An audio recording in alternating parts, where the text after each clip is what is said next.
الحمدللہ رب العالمین والصلاة والسلام علی سید الانبیاء والمرسلین اما بعد فاعوذ باللہ من الشیطان الرجیم بسم اللہ الرحمن الرحیم قال اللہ تبارک و تعالی فی شان حبیبہ مخبرا و آمرا ان اللہ وملائکتہ یصلون علی النبی یا ایھا الذین آمنوا صلوا علیہ وسلموا تسلیما۔ درود پاک پڑھیے۔ الصلاۃ والسلام علیک یا رسول اللہ وعلی آلک واصحابک یا حبیب اللہ۔ الصلاۃ والسلام علیک یا نبی اللہ وعلی آلک واصحابک یا خاتم النبیین۔ ہر طرح کی حمد و ثنا اللہ رب العالمین کے لیے کہ جو کل کائنات کا خالق اور مالک ہے، اور ہر طرح کے درود نبی رحمت شفیع امت صلی اللہ علیہ وسلم کی ذات پر۔ حضور فرماتے ہیں جو شخص 10 مرتبہ صبح اور 10 مرتبہ شام مجھ پر درود پڑھے گا، کل بروز قیامت میں خود اس کی شفاعت کروں گا۔ تو درود پاک جو ہے یہ تو بہت بڑا ورد اور وظیفہ ہے۔ مشکل کوئی بھی آ جائے درود پاک کثرت سے پڑھے، اللہ مشکل کو حل فرما دیتا ہے۔ وہ کیا خوب کسی شاعر نے کہا کہ مشکل جو سر پہ آ پڑی تیرے ہی نام سے ٹلی، مشکل کشا ہے تیرا نام، تجھ پہ کروڑوں درود و سلام۔ آج ہمارا تیسرا درس قرآن ہے اور اس میں ہم سورہ بقرہ کی آیت نمبر 6 سے آیت نمبر 20 تک جو ہے وہ درس سنیں گے، ترجمہ القرآن اور اس کی مختصر تفسیر آسان الفاظ میں۔ اور میں چاہوں گا کہ میں مختصر سے چند منٹوں کے لیے اہل بیت کا ذکر بھی کروں، کیونکہ ایک تو محرم الحرام چل رہا ہے اور آپ نے 10 محرم تک اہل بیت کا ذکر سنا بھی ہوگا، تو میں چاہتا ہوں کہ برکت کے لیے میں بھی چند باتیں عرض کروں۔ تو محرم الحرام میں یہ پہلی دفعہ میں حاضر ہوا ہوں چونکہ، تو میں چند منٹ جو ہے وہ اینڈ پہ اہل بیت اطہار کی بارگاہ میں بھی حاضری لگواؤں گا۔ چلیں آغاز کرتے ہیں۔ اللہ تبارک و تعالی نے ارشاد فرمایا ان الذین کفروا سواء علیہم اانذرتہم ام لم تنذرہم لا یؤمنون۔ ان الذین کفروا وہ لوگ جنہوں نے کفر کیا، سواء ایک جیسا ہے، علیہم ان پر، اانذرتہم ان کو ڈرایا جائے، ام لم تنذرہم یا ان کو نہ ڈرایا جائے، لا یؤمنون وہ ایمان لانے والے نہیں ہیں۔ یہ وہ کافر تھے۔ یہاں سے ایک بات قابل غور یہ ہے کہ یہ سورہ بقرہ جو ہے یہ مدینہ طیبہ میں نازل ہوئی اور مکہ معظمہ میں نبی کریم صلی اللہ علیہ وسلم نے دین کی تبلیغ کا آغاز کر دیا تھا۔ آپ نے آغاز کیا، بڑے سارے لوگوں نے مخالفت کی۔ اب آپ مدینہ طیبہ تشریف لے آئے ہیں، سورہ بقرہ نازل ہو رہی ہے اور اللہ تبارک و تعالیٰ نے یہاں ارشاد فرمایا کہ ان الذین کفروا سواء، اے محبوب وہ ابو جہل اور ابو لہب اور وہ جو اس طرح کے بدبخت لوگ ہیں ان کے لیے برابر ہے۔ آپ ان کو ڈرائیں یا نہ ڈرائیں، وہ ایمان نہیں لائیں گے، وہ ایمان لانے والے نہیں ہیں۔ اب اگر ایک انسان ہٹ درمی پہ رک جاتا ہے نا، اگر کوئی انسان اپنی ضد پہ اڑ جائے اور اس کے سامنے بے شمار جو ہے وہ دلائل بھی پیش کر دیے جائیں، اس کے سامنے حق کو واضح کر دیا جائے، پھر بھی وہ حق کو نہ مانے تو اس کو کہا جاتا ہے ہٹ درمی۔ ہٹ درمی اور ضد، اس کا کوئی علاج نہیں ہے۔ اللہ تبارک و تعالیٰ نے فرمایا محبوب یہ لوگ ہٹ درمی کی انتہا پر پہنچ چکے ہیں، اب ان کو ڈراؤ یا نہ ڈراؤ یہ ایمان نہیں لائیں گے۔ یہاں پہ کچھ لوگوں نے اعتراض کیا، کہتے جب اللہ نے فرما دیا کہ یہ ہدایت پہ نہیں آئیں گے تو پھر یہ کیسے آ سکتے ہیں؟ اس کو ایک مثال سے ہمارے استاد صاحب سمجھاتے تھے۔ استاد صاحب سمجھایا کرتے تھے اگر کوئی شخص زہر پی لے، زہر اتنا کثیر پی لے کہ اس کا بچنا ممکن نہ ہو، اب اس کو ڈاکٹر کے پاس لے کے جایا جائے اور ڈاکٹر صاحب کہہ دیں کہ یہ لا علاج ہے، اس کا علاج ممکن نہیں ہے، تو اب مجھے بتائیں اس میں قصور ڈاکٹر صاحب کا ہے یا اس زہر پینے والے کا ہے؟ زہر پینے والے کا قصور ہے کہ اس نے زہر اتنی مقدار میں پی لیا کہ اب اس کا علاج ممکن ہی نہیں۔ تو جو لوگ ہیں وہ ڈاکٹر پہ اعتراض کریں گے یا اس زہر پینے والے پہ؟ ظاہر ہے زہر پینے والے پہ اعتراض کریں گے کہ بھئی اتنی مقدار میں پیا کیوں، کہ اب ڈاکٹر نے بھی کہہ دیا کہ لا علاج ہے۔ اسی طرح اللہ تبارک و تعالیٰ کو پتہ ہے کہ ان کے دل کے اندر کا مرض بڑھ چکا ہے، محبوب کی دشمنی میں یہ ایک حد سے بڑھ چکے ہیں، اب جو میرے محبوب کی دشمنی میں حد سے بڑھ جاتا ہے اللہ اس پر ہدایت کا دروازہ بھی بند فرما دیتا ہے۔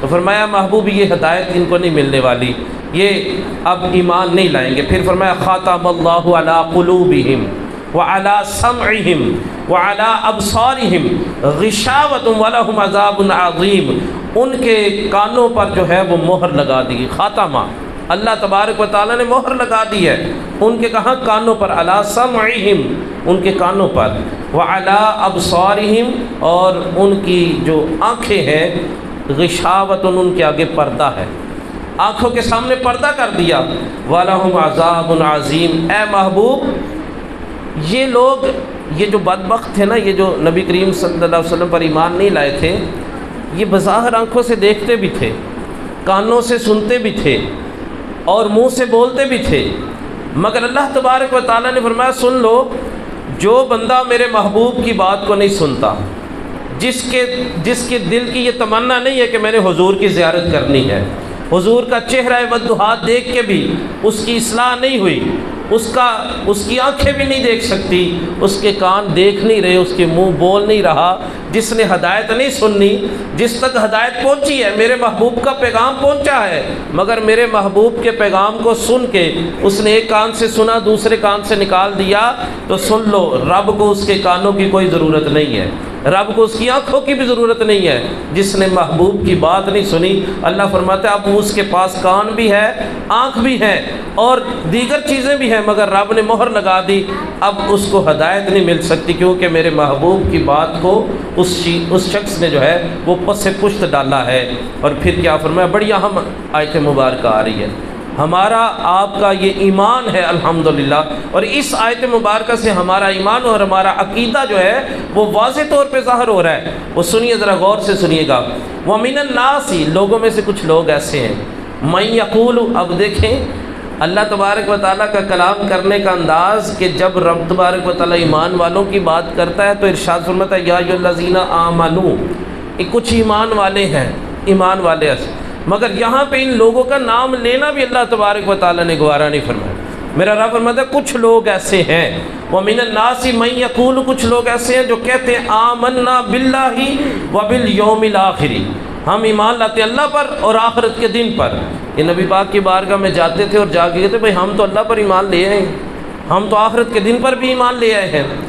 اللہ تبارک و تعالیٰ نے ارشاد فرمایا اور قیامت تک کے لیے ہمیں یہ اصول بتا دیا، یہ قرآن کی باتیں جو ہیں یہ قیامت تک کے لیے، قرآن کی تعلیمات قیامت تک کے لیے، یہ قرآن کا معجزہ ہے کہ جس زمانے میں بھی یہ پڑھا جائے گا، ہم قرآن کے نزول کے 1400 سال بعد پڑھ رہے ہیں اور ہمیں اس کی باتیں آج بھی یوں محسوس ہو رہی ہیں جیسے ہمارے لیے نازل ہوئی ہیں، اور ہمارے بعد بھی جتنے لوگ پڑھیں گے جب تک قیامت نہیں آتی تب تک جب بھی لوگ پڑھیں گے وہ یہی سمجھیں گے کہ قرآن تو ہمارے زمانے کی بات کر رہا ہے، یہ قرآن کا معجزہ ہے۔ قرآن کہتا ہے کہ اے محبوب کچھ لوگ ایسے ہیں من یقول آمنا، کچھ جو کہتے ہیں کہ ہم ایمان لائے باللہ اللہ پر، وبالیوم الآخر اور آخرت کے دن پر۔ آگے کیا فرمایا، آگے رب تبارک و تعالیٰ کا فتویٰ ہے، یہ میں کسی ایک عام آدمی کی بات نہیں کر رہا، کسی مولانا کی بات نہیں ہے، یہ اللہ کا کلام کھلا ہوا ہے۔ رب فرماتا ہے کچھ لوگ ایسے ہیں جو کہتے ہیں ہم اللہ پر ایمان لائے اور یوم آخرت پر ایمان رکھتے ہیں ہم۔ رب فرماتا ہے اے میرے محبوب سن لو، وما ہم بمؤمنین، وہ ایمان والے نہیں ہیں۔ اب یہاں پہ ایک بات ہے کہ وہ تو کہتے ہیں ہم اللہ پر ایمان لائے ہیں، ہم آخرت پر ایمان لائے ہیں، تو آخر وہ کون سی ایسی چیز ہے کہ اللہ تبارک و تعالیٰ، وہ کہتے ہیں ہم ایمان والے ہیں، ہم اللہ پر ایمان رکھتے ہیں، ہم آخرت پر ایمان رکھتے ہیں، تو رب فرماتا ہے کہ وہ اے محبوب وہ وما ہم بمؤمنین، وہ تو ایمان والے نہیں ہیں۔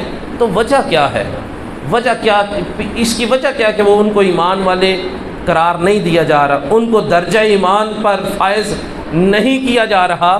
تو آپ ذرا غور کریں اس آیت مبارکہ میں، وہ کیا ہے کہ وہ کہتے ہیں ہم اللہ پر ایمان رکھتے ہیں اور یوم آخرت پر ایمان رکھتے ہیں۔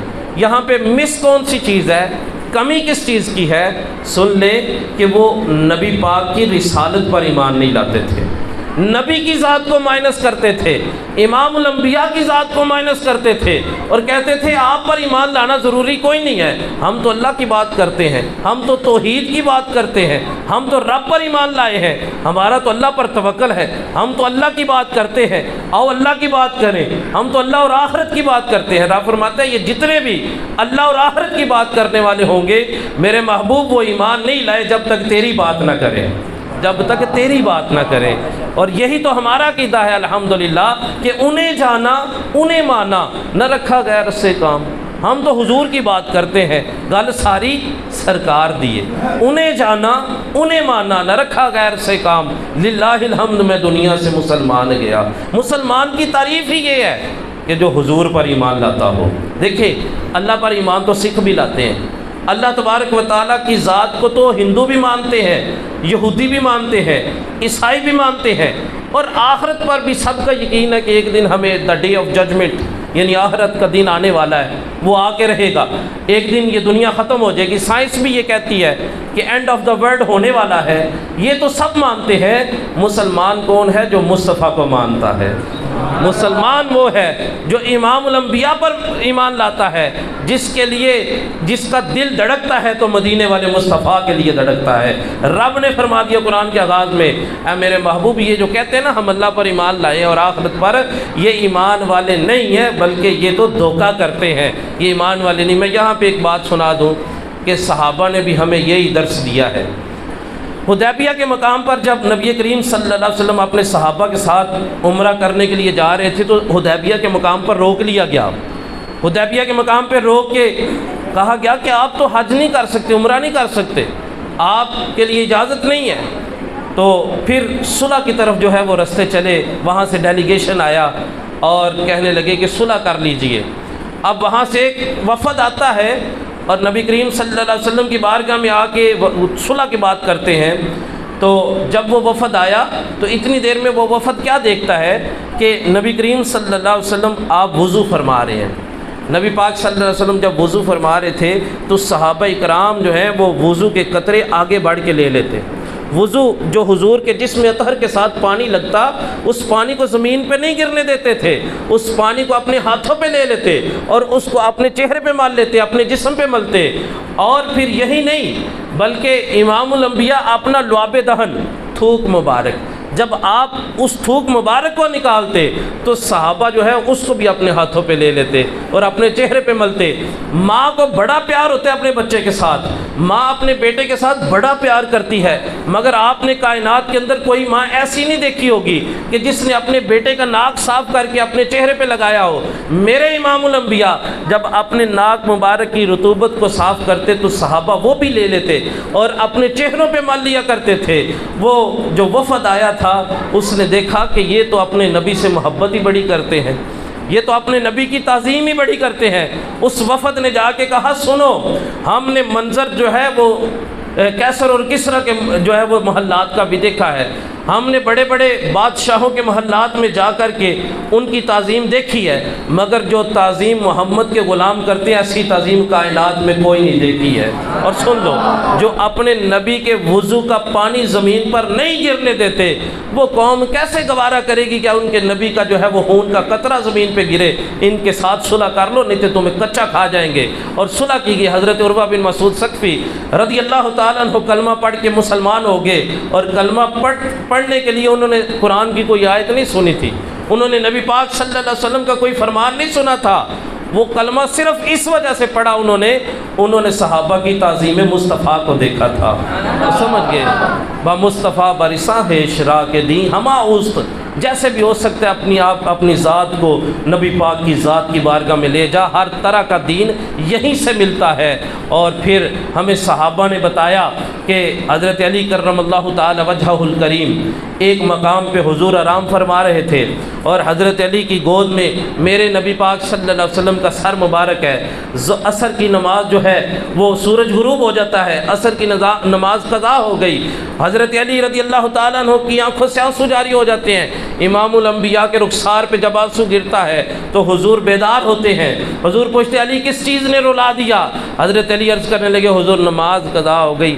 میں آپ کو جگا اس وجہ سے نہیں رہا تھا کہ میں نماز سے بھی بڑی عبادت کر رہا تھا. یہ چھوٹی بات نہیں ہے، یہ کیا نماز سے بھی بڑی عبادت کر رہا تھا. وہ کیا عبادت کر رہے تھے؟ کون سی عبادت تھی؟ امام الانبیاء کے آرام کا ذریعہ بنے ہوئے تھے، حضور کی اطاعت میں تھے. اب ایک اور مقام پہ، ایک تو واقعہ یہ ہے، ایک اور مقام پہ حضرت ابوبکر صدیق رضی اللہ تعالیٰ عنہ جانشین مصطفیٰ خلیفہ اول حضرت ابوبکر صدیق رضی اللہ تعالیٰ عنہ غار کے اندر جب جاتے ہیں تو سارے سوراخوں کو بند کر دیا جاتا ہے. یہ غار ثور کی بات ہے. ایک سوراخ پہ ایڑی رکھ دیتے ہیں. امام الانبیاء ان کی گود میں سر رکھ کے آپ آرام فرما رہے ہیں. سانپ ڈس لیتا ہے اور سانپ کے ڈسنے کی وجہ سے آپ کو تکلیف ہوتی ہے اور اس تکلیف کی بنا پر حضرت سیدنا صدیق اکبر رضی اللہ تعالیٰ عنہ کی آنکھوں سے آنسو جاری ہو جاتے ہیں. اور حضرت ابوبکر صدیق کے جب آنسو امام الانبیاء کے رخسار پر گرتے ہیں آپ بیدار ہوتے ہیں. پوچھا صدیق کس چیز نے رلا دیا؟ کہنے لگے حضور اس سوراخ سے کسی نے ڈس لیا ہے، مجھے انتہائی شدید تکلیف ہے. امام الانبیاء نے جب پاؤں ہٹانے کے لیے ارشاد فرمایا، پاؤں ہٹایا گیا، ایک بڑا سا سانپ ظاہر ہوا، وہ سلام عرض کرنے لگا. قصہ مختصر یہ، آپ نے بار بار یہ بات سنی ہوگی، امام الانبیاء نے اپنا لعاب دہن لگایا اور اس زہر کا جو ہے وہ اثر زائل ہو گیا. یہ دونوں واقعات ذرا ان پر غور کریں کہ حضرت علی رضی اللہ تعالیٰ عنہ نے اپنی نماز کس بات پہ قربان کی تھی؟ نبی پاک صلی اللہ علیہ وسلم کی ذات پر. اور حضرت ابوبکر صدیق نے اپنی جان ہی قربان کر دی. دیکھیں سانپ ڈس لے تو انسان بچ جاتا ہے، ایک دفعہ ڈس لے شاید بچ جائے، دو دفعہ ڈس لے شاید بچ جائے. جس سانپ نے کئی دفعہ ڈسا ہو کیا وہ شخص بچ سکتا ہے؟ نہیں. حضرت ابوبکر صدیق اپنی جان حضور پر قربان کر چکے تھے اور نبی پاک صلی اللہ علیہ وسلم نے گویا کہ ان کو جان دوبارہ عطا کی. اب مجھے بتائیں کہ کیا نماز پڑھنا فرض نہیں ہے؟ فرض ہے. کیا نماز چھوڑنے والا شریعت میں اس کو اچھا سمجھا جاتا ہے؟ نہیں. اللہ کے فرائض کو چھوڑنے والے کو فاسق اور فاجر کہا جاتا ہے. مگر حضرت علی نے کیا کیا تھا؟ نماز نہیں پڑھی تھی، حضور کا ادب کیا تھا. حضرت ابوبکر صدیق رضی اللہ تعالیٰ عنہ، آپ جان بچانا فرض ہے اسلام میں. یہاں تک حکم ہے کہ اگر جان جا رہی ہے اور کھانے کے لیے حلال چیز نہیں ہے، حرام چیز اتنی کھا لو کہ تمہاری جان بچ جائے. مگر حضرت ابوبکر صدیق نے جان جو ہے وہ امام الانبیاء پر قربان کر دی. اور کس کے آرام کے لیے جان کو قربان کیا؟ امام الانبیاء.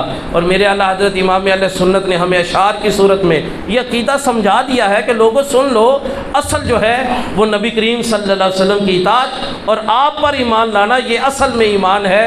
باقی باتیں تو سارے کرتے ہیں. اللہ حضرت نے اشعار کی صورت میں بتایا ہمیں کہ مولا علی نواری تیری نیند پر نماز، وہ بھی اثر سب سے جو اعلیٰ خطر کی ہے. اور صدیق بلکہ غار میں جان اس پہ دے چکے، اور حفظ جان تو جان فروز غرر کی ہے. ہاں تو نے ان کو جان اور انہیں پھیر دی نماز، پر وہ تو کر چکے تھے جو کرنی بشر کی ہے. ثابت ہوا جملہ فرائض فرو ہیں. ثابت ہوا جملہ فرائض یعنی نماز، روزہ، حج، زکوٰۃ، جان بچانا ثابت. فرو کہتے ہیں شاخ کو، یہ شاخ کو فرع کہا جاتا ہے، فرعین فرع. فرو ثابت ہوا جملہ فرائض فرو ہیں. اصل الاصول بندگی اس تاجور کی ہے. اصل الاصول بندگی اس تاجور کی ہے. یہ کس نے سکھایا ہمیں؟ صحابہ نے. رب فرماتا ہے محبوب بڑے سارے لوگ ہوں گے اور اب بھی ہیں جو کہتے ہیں ہم تو اللہ کی بات کرتے ہیں. بھائی ہم تو اللہ کی بات، ہم تو اللہ پر ایمان لائے، آؤ اللہ کی بات کرتے ہیں. اور سن لو اللہ کی اور آخرت کی بات کرنے والوں کے بارے میں اللہ فرماتا ہے وہ ایمان والے نہیں ہیں. اور ایمان والے کون ہیں؟ حضور کی بات کرنے والے. اب آگے سنتے ہیں. رب تبارک و تعالیٰ فرماتا ہے یخادعون اللہ والذین آمنوا، وہ دھوکہ دینا چاہتے ہیں اللہ کو اور ان ایمان والوں کو. اور پھر کیا فرمایا؟ وما یخدعون الا انفسهم وما یشعرون، وہ دھوکہ نہیں دیتے مگر اپنی ہی ذات کو دھوکہ دے رہے ہیں اور اس بات کا انہیں شعور ہی نہیں ہے. وہ شعور ہی نہیں رکھتے کہ وہ دھوکہ کس کو دے رہے ہیں. پھر فرمایا فی قلوبہم مرض فزادہم اللہ مرضا ولہم عذاب علیم، ان کے دلوں میں مرض ہے. یہ دلوں میں مرض کون سا ہے بھلا؟ منافقت کا مرض، دلوں میں مرض کون سا ہے؟ نبی پاک صلی اللہ علیہ وسلم کے ساتھ دشمنی، امام الانبیاء کے ذکر کو کم کرنا، جہاں حضور کا ذکر ہو جائے اس ذکر کو کم کرنے کی کوشش کرنا، یا وہاں پہ یہ کہنا کہ معاذ اللہ یہاں پہ تو توحید کے مخالف باتیں ہو رہی ہیں، یہاں پہ تو رسالت میں حد سے بڑھ گئے ہیں، تو لہٰذا یہ ہے کہ یہ جو ہے وہ ہم یہاں نہیں بیٹھتے، یہاں اللہ کا ذکر ہونا چاہیے، یہ ہے۔ تو اللہ تبارک و تعالیٰ فرماتا ہے کہ وہ اپنے آپ کو دھوکہ دے رہے ہیں اور اس بات کا انہیں شعور بھی نہیں ہے۔ اور پھر فرمایا کہ وَإِذَا قِيلَ لَهُمْ لَا تُفْسِدُوا فِي الْأَرْضِ، جب ان سے کہا جاتا ہے کہ زمین میں فساد نہ پھیلاؤ، فساد نہ پھیلاؤ، یہ جو تم عقیدہ پھیلا رہے ہو یہ فساد والا عقیدہ ہے، یہ جو تم باتیں لوگوں سے کر رہے ہو اس سے فساد پھیلے گا۔ اور پھر ان کا جواب بلا کیا ہوتا ہے؟ قرآن یہ بتاتا ہے بما کان، جو کہا جاتا ہے وَإِذَا قِيلَ لَهُمْ لَا تُفْسِدُوا فِي الْأَرْضِ قَالُوا إِنَّمَا نَحْنُ مُصْلِحُونَ، وہ تو کہتے ہیں ہم تو صرف اصلاح کر رہے ہیں، اور بھائی ہم تو اصلاح کی باتیں کر رہے ہیں، دیکھو نا جی ہم اصلاح کی بات کرتے ہیں، ہم تو بس یہ کہتے ہیں کہ سارے مل جل کے رہو، ہم تو کہتے ہیں وہ بھی صحیح ہے اور یہ بھی صحیح ہے، ہم تو کہتے ہیں دیکھیں نا جی فلاں نے اگر نبوت کا دعویٰ کر بھی دیا تو کیا ہو گیا ہے، اس میں ختم نبوت پہ کون سا جو ہے وہ ڈاکہ پڑ گیا ہے، کوئی بات نہیں، وہ بھی کلمہ پڑھتے ہیں تم بھی کلمہ پڑھتے ہو، تو ہم تو اصلاح کی بات کرتے ہیں، اصلاح ہونی چاہیے ساری نا، بس ایسے اکٹھے صلح کے ساتھ رہو، ہم تو صلح کی بات کرتے ہیں، تم کیا کہتے ہو کہ حق جو ہے وہ الگ ہو جاؤ، ان کو الگ کر دو، تو یہ عجیب سی بات ہے، ہم صلح کی بات کرتے ہیں، صلح کی بات کرو نا۔ ایسے لوگ بڑے آپ کو ملیں گے، ان سے کہا جائے نا کہ فلاں لوگ جو ہیں وہ ہمارے نبی پاک کے گستاخ ہیں، تو جواب ملتا ہے وہ بس یار وہ بھی کلمہ پڑھتے ہیں اور وہ بھی ٹھیک ہے، کوئی صلح کی بات کرو نا، صلح کی۔ قرآن کیا کہتا ہے کہ جب ان سے کہا جائے کہ فساد نہ پھیلاؤ، نبی پاک صلی اللہ علیہ وسلم کی ختم نبوت پہ ڈاکہ ڈال کے کہتے ہو کہ ہم بھی تمہاری طرح کلمہ پڑھنے والے ہیں، کہتے ہو کہ ہم بھی قربانی کریں گے، ہم بھی مساجد بنائیں گے، ڈاکہ نبوت پہ ڈالا ہوا ہے، نئے نبی کو مان کے اور نیا جو ہے وہ ایک دین کو ایجاد کر رکھا ہے، اور جب ہم بات کرتے ہیں فساد نہ پھیلاؤ، فسادی نہ بنو، تو کہتے ہیں ہم تو بس اصلاح کر رہے ہیں، نہ انما نحن مصلحون، ہم تو صرف اصلاح کر رہے ہیں۔ تو پھر اللہ تبارک و تعالیٰ نے کیا ایسی اصلاح کرنے والوں کے بارے میں میرا رب قرآن کے اندر کیا فرماتا ہے؟ میرا رب فرماتا ہے الا، خبردار۔ جی یہ خبردار سے مراد پتہ ہے کیا؟ جب ہم کہیں جا رہے ہوتے ہیں تو روڈ آگے سے بند ہوتا ہے اور کہا جاتا ہے کہ اب جو ہے وہ کوئی اور روڈ اختیار کریں، تو لکھا ہے خبردار، ہم معذرت خواہ ہیں، روڈ خراب ہے، آپ کوئی دوسرا راستہ اختیار کر لیجئے۔ اٹینشن، خبردار، الا، سن لو، کان کھول کے سن لو، الا انہم ہم المفسدون ولکن لا یشعرون، سن لو، لوگوں سنو، اے میرے محبوب ان لوگوں کو بتا دو کہ یہی لوگ ہیں فساد پھیلانے والے، اور ان کو شعور ہی نہیں ہے اس بات کا، فساد پھیلاتے ہیں اور کہتے ہیں ہم تو اصلاح کر رہے ہیں، ہم تو صلح کی بات کرتے ہیں، اور ہم کہتے ہیں بس لڑائیاں نہ ڈالو آپس میں اور مل جل کے بات کرو۔ کیوں مل جل کے؟ کبھی آگ اور پانی ایک ہو سکتے ہیں، کبھی آگ اور پانی ایک ہو سکتے ہیں، یا تو آگ ہے یا پھر پانی ہے، یا نبی کی غلامی اختیار کر لو یا پھر دشمنوں کی صف میں کھڑے ہو جاؤ۔ تو ہم کہتے ہیں غلامی اگر اختیار کی ہے تو پھر سچے غلام بنو نا، ایسا نہیں ہے کہ ادھر درود پڑھنا جائز نہیں ہے اور مدینے جا کے پڑھنا جائز ہے، ایسا نہیں ہے، ادھر بھی پڑھنا جائز ہے، مدینے بھی پڑھنا جائز ہے۔ تو جب غلامی اختیار کی ہے تو پاکستان میں بھی اسی کے غلام ہیں، مدینہ طیبہ میں جا کے بھی اسی کے غلام ہیں۔ تو یہ اس طرح کی باتیں جو ہیں یہ اسلام کہتا ہے دو رنگی چھوڑ دے یک رنگ ہو جا، دو رنگی چھوڑ دے یک رنگ ہو جا، موم ہو جا یا سراسر سنگ ہو جا، یا سراسر سنگ ہو جا، یہ دو رنگی، یہ منافقت، اس طرح کی چیزیں نہیں، اپنا عقیدہ، اپنا مقصد، اپنا جو ہے وہ مسلک ڈٹ کے بیان کیا جائے۔ الحمدللہ ہمارا مقصد، ہمارا عقیدہ، ہمارا مسلک قرآن سے ثابت ہے، قرآن کی آیتوں سے ثابت ہے۔ اور پھر آگے کیا فرمایا؟ وَإِذَا قِيلَ لَهُمْ آمِنُوا كَمَا آمَنَ النَّاسِ، جب ان سے کہا جاتا ہے ایمان لاؤ جیسے صحابہ ایمان لائے ہیں، جیسے صحابہ ایمان، صحابہ کیسے ایمان لائے پتہ ہے آپ کو؟ صحابہ محبت رسول میں ایمان لائے تھے۔ اب مجھے بتائیں کہ جب ابھی نماز فرض نہیں ہوئی تھی، جب ابھی عبادات کا حکم نہیں آیا تھا، نہ روزے فرض ہوئے تھے، نہ حج اور زکوٰۃ فرض ہوئی تھی، صحابہ تب بھی حضور کے ساتھ ہوتے تھے، تب کیا عبادت کیا کرتے تھے؟ تب چہرہ مصطفیٰ کو دیکھا کرتے تھے۔ تو جب ان سے کہا جاتا ہے آمنو کما آمن الناس، ایمان لاؤ جیسے یہ لوگ ایمان لائے ہیں، تو آگے سے جواب کیا دیتے ہیں؟ کہتے ہیں قالوا انؤمن، کہتے ہیں ہم ایمان لائے کما آمن السفہاء، جیسے یہ بے وقوف ایمان لائے، جیسے یہ بے وقوف، یعنی صحابہ کو معاذ اللہ ثم معاذ اللہ صحابہ کو بے وقوف کہتے تھے۔ اور یہ آج کے دن بھی ایسے لوگ موجود ہیں، وہ کہیں گے لو دسو یہ کون سا ایمان ہے، کبھی داتا صاحب چلے گئے تو کبھی خواجہ صاحب کا نام لے لیا، کبھی شیخ عبد القادر جیلانی کو بلا لیا، تو کبھی یہ کون سا ایمان، یہ بیوقوفوں والی باتیں، یہ کہانیاں ساری یہ بیوقوفیاں ہیں، اصل ایمان تو ہم لائے ہیں۔ سن لیں یہ کوئی آج کی بات نہیں، 1400 سال پہلے بھی ایسے گمراہ تھے کہ جو صحابہ کرام کے بارے میں کہتے تھے ان جیسا ایمان، یہ تو بیوقوف ہیں، ہم ان جیسا ایمان لائے۔ اللہ تبارک و تعالیٰ ان کے بارے میں کیا ارشاد فرماتا ہے؟ رب فرماتا ہے وَإِذَا، رب فرماتا ہے کہ الا خبردار انہم ہم السفہاء، سن لو لوگوں جو میرے نبی کے صحابہ کو سفہاء یعنی بے وقوف کہتے ہیں، سن لو یہی بے وقوف ہیں، اور ان کو اس بات کا علم ہی نہیں ہے کہ یہ بے وقوف ہے۔ اب سن لیں کہ یہ واضح طور پہ صحابہ کے بارے میں بھی فرما دیا گیا۔ آج کچھ ایسے لوگ بھی ہیں جو صحابہ کے بارے میں بڑی فضول گفتگو کرتے ہیں، صحابہ کی ذات پر بڑے اعتراضات کرتے ہیں، اور صحابہ کے بارے میں بڑے لوگوں کے ذہنوں کے اندر انتشار پیدا کرتے ہیں، کہتے جی فلاں صاحب بھی تھے، فلاں جنگ میں بھاگ گئے تھے، فلاں تھے تو وہ تو بس ان کا مقصد صرف پیسے لینا تھا، فلاں کا مقصد صرف جو ہے وہ مال غنیمت اکٹھا کرنا تھا، صحابہ کا مقصد حضور کی بارگاہ میں آ کے مال اکٹھا کرنا تھا، تو فلاں تو حضور کے وصال کے بعد پھر گئے تھے، ایسے یعنی صحابہ کے بارے میں لوگوں کے ذہن میں انتشار پھیلاتے ہیں۔ رب نے قرآن کی آیتیں نازل فرما کے ہمیں قیامت تک کے لیے اصول بتا دیا، جو صحابہ کو بے وقوف کہے گا، جو صحابہ پر انگلی اٹھائے گا، تمہارا رب کہہ رہا ہے کہ وہ بے وقوف ہے، سن لو اس کو اس بات کا شعور ہی نہیں ہے، اس کو اس بات کا شعور نہیں ہے۔ اور پھر کیا آگے ارشاد فرمایا؟ آگے ارشاد فرمایا کہ وَإِذَا لَقُوا الَّذِينَ آمَنُوا قَالُوا آمَنَّا، جب وہ اپنے ایمان والوں سے ملتے ہیں نا تو ان سے کہتے ہیں ہم ایمان لے آئے ہیں، ہم تو ایمان والے ہیں جناب، اسی ایمان جناب جو آپ کا عقیدہ وہی ہمارا عقیدہ، ہم بھی مسلمان، ہم بھی کلمہ پڑھتے ہیں، ہم بھی ایمان والے جناب، ہم وہی ہیں جو آپ ہیں۔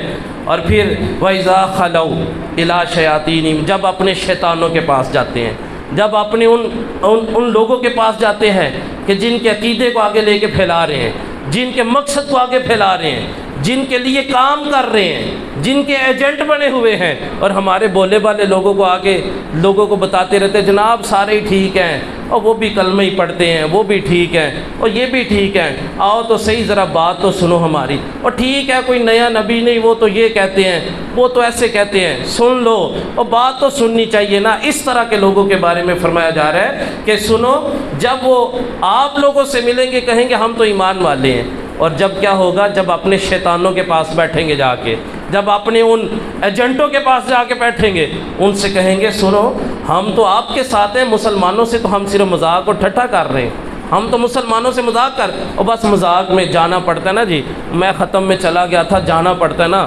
محلے گلی میں رہتے ہیں تو میں چلا گیا تھا، ویسے میں اس کو جائز نہیں سمجھتا، میں بس یہ کفر ہی ہے، بس منہ رکھنے کے لیے جانا پڑتا ہے، حالانکہ ایسا کوئی نہیں ہے، میں بس ویسے ہی چلا گیا تھا۔ تو سن لیں قرآن کیا کہتا ہے، قرآن یہ کہتا ہے جب وہ اپنے شیطانوں کے پاس ہوتے ہیں اور کہتے ہیں انما نحن مستہزئون، ہم تو صرف مذاق اڑاتے ہیں۔ اب اللہ تبارک و تعالیٰ نے بڑا سخت جملہ ارشاد فرمایا، اللہ یستہزئ بہم ویمدہم فی طغیانہم یعمہون، اللہ تبارک و تعالیٰ ان کے مذاق کا ان کو بدلہ دے گا، اور ان کو جو ہے ان کی گمراہی کے اندر چھوڑ دے گا، اور اوندے وہ یہ اپنی گمراہی کے اندر جو ہے بھٹکتے رہیں گے، یا اپنی گمراہی کے اندر رہیں گے، اللہ ان کے مذاق کا ان کو بدلہ دے گا جو اس طرح کے مذاق کرتے ہیں۔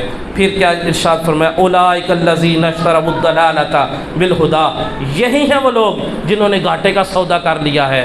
اب دیکھیں کہ تجارت کرنا جو ہے یا سودا خریدنا بیچنا، یہ ہر بندے کی نفسیات ہے، ہر بندے کی نفسیات۔ ہم اپنے چھوٹے سے بچے کو بھی نا بڑے بچپن سے ہی ہم چھوٹے سے بچے کو جو پہلا کام سکھاتے ہیں وہ چیزیں خریدنا اور بیچنا سکھاتے ہیں۔ اور پہلے زمانوں میں بارٹر سسٹم ہوتا تھا، یعنی گندم دے دی اور اس کے بدلے میں چاول لے لیے، یعنی رقم کرنسی نوٹ تو تھا نہیں، وہ ایک جنس دے کے دوسری جنس لی جاتی تھی۔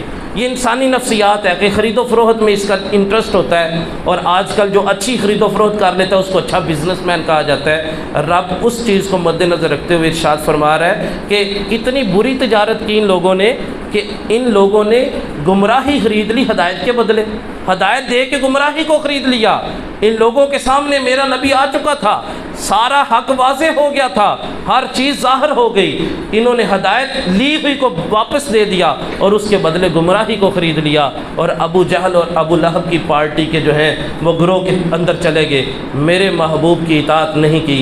ایسے لوگ آج بھی ہیں کہ ان کو اگر مال کا لالچ دیا جائے، ان کو کہا جائے جناب آپ کو انگلینڈ کی نیشنلٹی دے دیں گے، آپ کو جرمنی کی نیشنلٹی مل جائے گی، آپ کو جو ہے وہ فرانس اور سارے یورپ کی نیشنلٹی مل جائے گی، فلاں فلاں ملک میں انٹری مل جائے گی، بس کرنا کیا ہے، یہ تھوڑا سا عقیدہ لکھ دو کہ میں مرزئی ہو گیا ہوں، میں قادیانی ہو گیا ہوں، بس یہ تھوڑا سا کاغذ کے اوپر لکھ نہیں ہے، کوئی اتنا لمبا چوڑی نہیں کاغذ کے اوپر لکھ نہیں ہے۔ تو دولت جو ہے اس کے لالچ میں، منصب کے لالچ میں، نیشنلٹی کے لالچ میں ایسے بیچارے کم ایمان والے لوگ بھی ہیں کہ جو اپنا ایمان بیچ دیتے ہیں اس دنیا کی غلیظ دولت کے لیے، کتنا گھاٹے کا سودا کرتے ہیں۔ الحمدللہ ہم وہ مسلمان بیٹھے ہیں کہ ہمارا سر تو کٹ سکتا ہے، ہمارا ایمان نہیں جا سکتا۔ دنیا میں ایک ہی تو چیز ہے، بڑی دولت ہم نے کوئی نہیں کمائی، ہم بڑے، یہ جتنے بھی احباب بیٹھے ہیں میرا یقین غالب ہے یہاں پہ کوئی کروڑ پتی کوئی نہیں بیٹھا ہوا، اور سن لیں نبی پاک صلی اللہ علیہ وسلم پر بھی ایمان لانے والے سادے سادے بندے ہی تھے، اور حضور نے فرمایا ایمان والے اور جنت میں جانے والے بڑے بھولے والے لوگ ہوتے ہیں۔ اور دیکھیں کہ جب مال کا لالچ اور منصب کا لالچ اور عہدے کا لالچ آتا ہے تو پھر انسان جو ہے اس کی آنکھوں پہ ایسا پردہ پڑتا ہے کہ وہ اپنا ایمان بھی بیچ ڈالتا ہے۔ خدا کی قسم دنیا میں سب سے بڑی دولت جو مجھے اور آپ کو میسر آئی ہے وہ ہمارا ایمان ہے، اور اس میں ہمارا کوئی کمال نہیں ہے۔ دیکھیں کچھ لوگ جو سرحد پار پیدا ہوئے ہیں اور وہ پیدائشی طور پر ہی وہ بتوں کی پوجا کرنے والے ہیں، وہ پیدائشی طور پر ہی گائے کی پوجا کرنے والے ہیں، اس میں ان کو وہاں پہ پیدا کیا گیا، ہمیں الحمدللہ مسلمانوں کے گھروں میں پیدا کیا گیا، اور ہم جب پیدا ہوئے تھے ہمارے کان میں قاری صاحب نے اذان دے کے ہمیں یہ خوشخبری سنائی کہ تمہیں مبارک ہو محمد عربی کا غلام بن کے آئے ہو دنیا میں۔ تو یہ اللہ کا کرم ہے ہمارے اوپر کہ الحمدللہ اس نے ہمیں ایمان والوں میں جو ہے وہ شامل فرمایا۔ پھر اس کے بعد جو ہے وہ 2 آیتیں ایسی ہیں جس میں مثالیں دی گئی، چونکہ ہمارا وقت ختم ہوا چاہتا ہے میں صرف ان مثالوں کی بات عرض کرتا ہوں، اور جو میں نے ذکر کرنا تھا اہل بیت کا وہ بھی انشاءاللہ پھر کبھی موقع ملا تو کریں گے، کیونکہ وقت جو ہے وہ ہمارے پاس بڑا مختصر ہے۔ وہ 2 مثالیں دی گئی، ایک مثال یہ دی گئی کہ ایک شخص کی مثال ایسے ہے کہ جیسے اس نے آگ جلائی اور اس کا ماحول، اس کے ارد گرد جو کچھ بھی ہے وہ روشن ہو گیا۔ جیسے دیکھیں نا نبی پاک صلی اللہ علیہ وسلم نے جب دین کی تبلیغ کی تو ہر طرف اسلام کی روشنی پھیل گئی، ہر طرف اسلام کا جو ہے وہ حقانیت ظاہر ہو گئی، لوگ جوک در جوک مسلمان ہونے لگے۔ اب کچھ دل کے مریض ایسے تھے، کچھ دل کے اندر منافقت رکھنے والے اور جن کی مرض حد سے بڑھ چکی تھی، کچھ ایسے تھے کہ جب ہر طرف روشنی بھی ہو گئی تو پھر بھی وہ اسلام نہیں لاتے تھے۔ رب فرماتا ہے میں نے ان کے نور کو اٹھا لیا ہوا ہے، اب ان کو روشنی میں کچھ نظر نہیں آتا۔ دیکھیں نا اندھا بندہ ہے، اس کے لیے دن کے وقت بھی رات ہے اور رات تو ویسے ہی رات ہے، اس کو سورج نکلے یا نہ نکلے اس کو کوئی اس سے لینے دینا نہیں ہے۔ جس کے دل میں مرض ہے، جس کے دل میں محبت رسول نہیں ہے، جس کے دل میں بغض رسول ہے، اس کے لیے آیتیں بھی پڑھتے رہو، اس کے لیے حدیثیں بھی پڑھتے رہو، وہ نہیں مانے گا، اس کا نور چھین لیا گیا ہے، وہ ہدایت کے راستے پہ نہیں آئے گا۔ اور پھر دوسری مثال دی گئی، کچھ لوگ ایسے ہیں کہ ان کی مثال ایسے جیسے ایک شخص رات کے وقت اندھیرے میں سفر کر رہا ہے اور بجلی چمکتی ہے، اس بجلی کی چمک اور گرج سے بچنے کے لیے وہ اپنے کانوں میں انگلیاں ڈال لیتا ہے، اور جب بجلی چمکتی ہے تھوڑی سی روشنی ہوتی ہے تو چل لیتا ہے، اور پھر جب اندھیرا ہوتا ہے تو رک جاتا ہے۔ یہ مثال ان منافقوں کی دی گئی کہ جو دین پہ چلنا تو چاہتے تھے مگر جب سختیاں آتی ہیں نا، جب وہ دیکھتے کہ بلال حبشی کو تو گلے میں رسی ڈال کے مکے کی گلیوں میں گھسیٹا گیا تھا، جب وہ دیکھتے ہیں کہ ایمان لانے والوں کو تو جنگیں بھی لڑنی پڑیں گی، جب وہ دیکھتے ہیں کہ ایمان لانے آنے والے کو سخت گرم پتھروں کے اوپر لٹا کر کے ان کے سینے پہ پتھر رکھ دیا جاتا ہے تو تھوڑی سی روشنی ہوتی ہے تو آگے بڑھتے ہیں، جب یہ ساری مشکلیں دیکھتے ہیں تو پھر رک جاتے ہیں، کہتے ہیں نہیں بڑی معذرت، ہم نہیں ایمان لا سکتے، یہ بڑا مشکل کام ہے، اور نہیں جی یہ راستہ ہی بڑا مشکل ہے۔ ایسے لوگ بھی آج موجود ہیں کہ جب ان سے کہا جائے جب نماز روزہ حج زکوٰۃ، وہ سمجھتے ہیں سارا دین یہی ہے۔ اگر سارا دین یہی ہوتا تو ننھا علی اصغر کربلا کے میدان پہ کبھی قربان نہ ہوتا۔ اگر سارا دین نماز روزہ حج زکوٰۃ ہی ہوتا تو سیدہ کائنات کے شہزادے، اس کائنات کے اندر جن جیسا شہزادہ نہ پہلے کبھی پیدا ہوا ہے نہ قیامت تک کوئی پیدا ہو سکتا ہے، حضرت سیدنا امام حسین، جن کے ماتھے پہ، جن کے ہاتھوں پہ، جن کے ہونٹوں پہ حضور نے بوسے دیے ہیں، جنہوں نے حضور کے کندھوں پہ سواری کی ہے، اور ایک موقع پہ حضور سے کسی نے کہا نا کہ واہ ان کی سواری کتنی خوبصورت ہے، حضور نے کندھوں پہ اٹھایا ہوا تھا نا حضرت امام حسین کو، اور کوئی کہنے لگے حضرت عمر فاروق اعظم کے بارے میں ملتا ہے، کہنے لگے واہ کیا سواری ہے، یعنی نبی پاک کے بارے میں، تو حضور فرمانے لگے سنو سواری اچھی ہے تو سوار بھی تو بڑا اچھا ہے نا، سوار بھی تو بڑا اچھا ہے۔ اور یہ ساری امت کو یہ پیغام دیا کہ میں تمہارا نبی ہوں، اگر میری محبت کا دعویٰ کرنا ہے سنو قیامت تک کے لیے، اگر تم یہ کہتے ہو کہ ہم عاشق رسول ہیں، ہم محبت رسول کا دعویٰ کرتے ہیں، جب تک حسن اور حسین کو سر پہ نہ اٹھاؤ کہ محبت کا دعویٰ پورا نہیں ہو سکتا۔ یہ حسن اور حسین کی محبت اس طرح کرنی ہے جیسے تمہارے نبی نے کندھوں پہ اٹھا کے کی ہے۔ تو خیر میں یہ کہہ رہا تھا کہ اگر نماز روزہ حج زکوٰۃ یہی دین ہوتا تو کبھی بھی امام حسین کا سر جو ہے وہ کربلا میں نہ کاٹا جاتا، کبھی بھی حضرت علی اکبر قربان نہ ہوتے، کبھی بھی حضرت عباس علمدار کے جو ہے وہ بازو قلم نہ کیے جاتے، کبھی بھی حضرت قاسم حضرت حسن کی واحد جو ہے وہ اولاد حضرت امام حسن کی وہ وہاں پہ قربان نہ ہوتے۔ ان لوگوں نے ہمیں بتایا ہے کہ دین کے راستے میں مشکلیں بھی آتی ہیں، دین کے راستے میں کبھی طائف کا میدان بھی آ جاتا ہے، دین کے راستے میں احد بدر حنین اور خندق بھی آتے ہیں، دین کے راستے میں مشکلیں بھی آتی ہیں۔ صرف ایسا ہی نہیں کہ آپ نے نماز پڑھ لی اور دین پورا ہو گیا، نہیں، کبھی دین کے لیے ڈٹ کے کھڑا ہونا بھی پڑ جاتا ہے، کبھی دین پر پہرا دینے کی بھی ضرورت پڑ جاتی ہے، کبھی دین کے لیے اپنے آپ کو قربان کرنا بھی پڑ جاتا ہے۔ اگر سیدہ نے بچوں کی قربانی دے دی ہے تو پھر تم بھی آگے بڑھو نا، دین کے معاملے میں جب قربانی دینے کا وقت آئے تو ایسا نہ ہو کہ تم کہنا ہم رک گئے ہیں، اور کہیں ایسا نہ ہو کہ وہ اس بندے کی طرح جس کی مثال دی گئی ہے کہ وہ جب اندھیرا آتا ہے تو رک جاتا ہے اور جب روشنی آتی ہے پھر آگے چلنا شروع ہو جاتا ہے۔ تو اپنے آپ کو تیار کرو کہ دین میں اگر مشکل بھی آ جائے، جب پریشانی بھی آ جائے تو میں نے دین پر کمپرومائز نہیں کرنا، میں کبھی بھی جو ہے وہ اپنا دین نہیں بیچوں گا، میں مر جانا گوارا کروں گا مگر دین کو کبھی نہیں بیچوں گا، اپنا دین سلامت لے کے قبر میں جاؤں گا۔ الحمدللہ آج ہمارا 20 آیات تک درس پورا ہوا، اور اسی طرح پورا قرآن پڑھیں گے انشاءاللہ، پڑھیں گے نا جی، سنیں گے، اور اسی طرح پورے قرآن کا درس میں نے نیت کی ہے اللہ تبارک و تعالیٰ مجھے زندگی دے اور آپ کو بھی زندگی دے، پورے قرآن کا درس سنیں گے، اور الحمدللہ آپ کو مبارک ہو، آپ وہی لوگ بیٹھے ہیں جن کو قرآن بیان کر رہا ہے۔ الحمدللہ اللہ رب العالمین ہمیں عمل کی توفیق عطا فرمائے۔ وما علینا الا البلاغ۔ دعا مانگیں، اسلام پڑھ لیں۔